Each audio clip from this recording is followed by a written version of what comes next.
ಕೂಡ ತಾವು ಸ್ಪಷ್ಟಪಡಿಸಿದ್ರಿ sir. D K Shivakumar ಅವರು ಸಿಎಂ ಆಗಬೇಕು, ಯತೀಂದ್ರ ಅವರ ಒಂದು ಸ್ಟೇಟ್ಮೆಂಟ್ ಈ ಒಂದು ಚರ್ಚೆ ನಡುವೆ ಕೆಲವೊಂದಿಷ್ಟು ಶಾಸಕರು, ಅದರಲ್ಲೂ ಸಿದ್ದರಾಮಯ್ಯ ಅವರ ಆಪ್ತ ಬಣದಲ್ಲಿ ಗುರುತಿಸಿಕೊಂಡಂತರು ಫಾರಿನ್ ಹೋಗ್ತಿರೋ ಚರ್ಚೆ ಆಗ್ತಾ ಇದೆ ಸರ್. ತಾವು ಏನಿದೆ?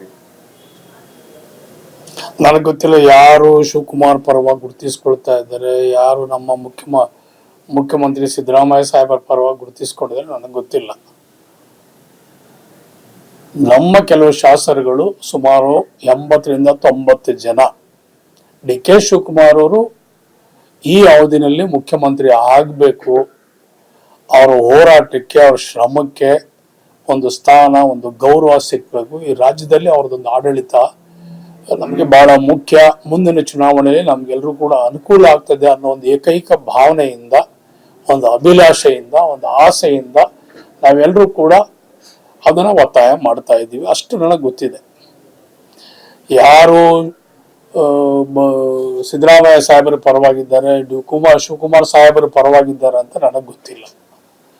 ನಾವೆಲ್ಲರೂ ಕೂಡ 140 ಜನನೂ ಕೂಡ ಒಂದಿಲ್ಲ ಒಂದು ಬದಲಾವಣೆ, ಎಲ್ರಿಗೂ ಅವಕಾಶ ಬೇಕು ಅಂಥೇಳಿ ನಮ್ಮದೊಂದು ಅಷ್ಟು ನಾವೆಲ್ಲರೂ ಕೂಡ ನಾವು ಒಂದು 80-90 ಜನ ನಾವೆಲ್ಲರೂ ಕೂಡ ಇದನ್ನ ಮಾತಾಡ್ತಾ ಇದ್ದೀವಿ.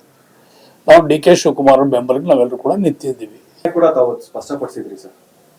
ಡಿ ಕೆ ಶಿವಕುಮಾರ್ ಅವರು ಸಿಎಂ ಆಗಬೇಕು, ಯತೀಂದ್ರ ಅವರ ಒಂದು ಸ್ಟೇಟ್ಮೆಂಟ್ ಈ ಒಂದು ಚರ್ಚೆ ನಡುವೆ ಕೆಲವೊಂದಿಷ್ಟು ಶಾಸಕರು, ಅದರಲ್ಲೂ ಸಿದ್ದರಾಮಯ್ಯ ಅವರ ಆಪ್ತ ಬಣದಲ್ಲಿ ಗುರುತಿಸಿಕೊಂಡಂತರು ಫಾರಿನ್ ಹೋಗ್ತಿರೋ ಚರ್ಚೆ ಆಗ್ತಾ ಇದೆ ಸರ್. ತಾವು ಏನಿದೆ? ನನಗೆ ಗೊತ್ತಿಲ್ಲ ಯಾರು ಶಿವಕುಮಾರ್ ಪರವಾಗಿ ಗುರುತಿಸ್ಕೊಳ್ತಾ ಇದ್ದಾರೆ, ಯಾರು ನಮ್ಮ ಮುಖ್ಯಮಂತ್ರಿ ಸಿದ್ದರಾಮಯ್ಯ ಸಾಹೇಬರ ಪರವಾಗಿ ಗುರುತಿಸ್ಕೊಂಡಿದ್ದಾರೆ ನನಗೆ ಗೊತ್ತಿಲ್ಲ. ನಮ್ಮ ಕೆಲವು ಶಾಸಕರುಗಳು ಸುಮಾರು 80ರಿಂದ 90 ಜನ ಡಿ ಕೆ ಶಿವಕುಮಾರ್ ಅವರು ಈ ಅವಧಿನಲ್ಲಿ ಮುಖ್ಯಮಂತ್ರಿ ಆಗಬೇಕು, ಅವರ ಹೋರಾಟಕ್ಕೆ, ಅವ್ರ ಶ್ರಮಕ್ಕೆ ಒಂದು ಸ್ಥಾನ, ಒಂದು ಗೌರವ ಸಿಕ್ಕಬೇಕು, ಈ ರಾಜ್ಯದಲ್ಲಿ ಅವ್ರದ್ದೊಂದು ಆಡಳಿತ ನಮಗೆ ಬಹಳ ಮುಖ್ಯ, ಮುಂದಿನ ಚುನಾವಣೆಯಲ್ಲಿ ನಮ್ಗೆಲ್ರೂ ಕೂಡ ಅನುಕೂಲ ಆಗ್ತದೆ ಅನ್ನೋ ಒಂದು ಏಕೈಕ ಭಾವನೆಯಿಂದ, ಒಂದು ಅಭಿಲಾಷೆಯಿಂದ, ಒಂದು ಆಸೆಯಿಂದ ನಾವೆಲ್ಲರೂ ಕೂಡ ಅದನ್ನ ಒತ್ತಾಯ ಮಾಡ್ತಾ ಇದ್ದೀವಿ. ಅಷ್ಟು ನನಗೆ ಗೊತ್ತಿದೆ. ಯಾರು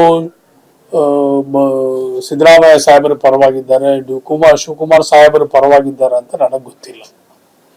ನಾವೆಲ್ಲರೂ ಕೂಡ 140 ಜನನೂ ಕೂಡ ಒಂದಿಲ್ಲ ಒಂದು ಬದಲಾವಣೆ, ಎಲ್ರಿಗೂ ಅವಕಾಶ ಬೇಕು ಅಂಥೇಳಿ ನಮ್ಮದೊಂದು ಅಷ್ಟು ನಾವೆಲ್ಲರೂ ಕೂಡ ನಾವು ಒಂದು 80-90 ಜನ ನಾವೆಲ್ಲರೂ ಕೂಡ ಇದನ್ನ ಮಾತಾಡ್ತಾ ಇದ್ದೀವಿ.